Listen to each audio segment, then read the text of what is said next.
നല്ല തണുപ്പും നല്ല മഴയും ഒക്കെ ആണല്ലോ ഇപ്പോൾ. നമ്മുടെ സബ്സ്ക്രൈബേഴ്സ് എല്ലാവരും സേഫാണെന്ന് വിചാരിക്കുന്നു.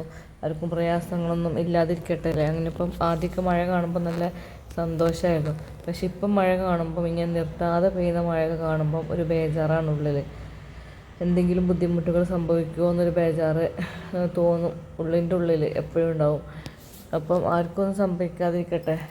ഇപ്പോൾ ഇന്നത്തെ ഡേ കുറച്ച് സ്പെഷ്യലായിരുന്നു കേട്ടോ. നമുക്കിന്ന് കുറച്ച് വിരുന്നാരുണ്ട്. നമ്മുടെ കുടുംബക്കാർ തന്നെ. പിന്നെ ഹസ്ബൻഡിൻ്റെ പെങ്ങളും മക്കളും, അതുപോലെ ഏട്ടൻ്റെ മക്കളും ഭാര്യ എല്ലാവരും കൂടെ നമ്മളങ്ങനെ കുടുംബം എല്ലാവരും കൂടെ ഒന്ന് ഒത്തുചേരുകയാണ്. നമ്മളിങ്ങനെ വെക്കേഷനൊക്കെ ആകുമ്പോൾ നമ്മളിങ്ങനെ കൂടാറുണ്ട്.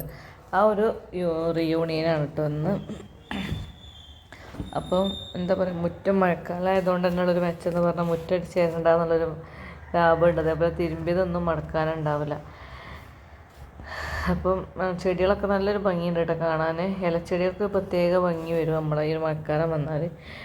പൂക്കളധികം ഉണ്ടാവില്ലല്ലോ, അധികം ഇലകളെല്ലാം ഉണ്ടാവുക. ഇലച്ചെടി നല്ലോണം വളരും, ചെടികൾക്ക് നല്ല ഗ്രോത്ത് ഉണ്ടാവും. അപ്പം ഇതൊക്കെ ഇങ്ങനെ കണ്ട് ജസ്റ്റ് പിന്നെ കുറേ സമയം നമ്മൾ നോക്കിക്കൊണ്ടിരുന്നാൽ നമ്മളൊരു പണി നടക്കില്ല. എനിക്കിങ്ങനെ എന്താ പറയുക, ഈ ഒരു മഴക്കാലത്ത് എനിക്കെന്നല്ല എല്ലാവർക്കും അങ്ങനെ തന്നെ ആവില്ലേ, കെടുക്കാനൊന്നും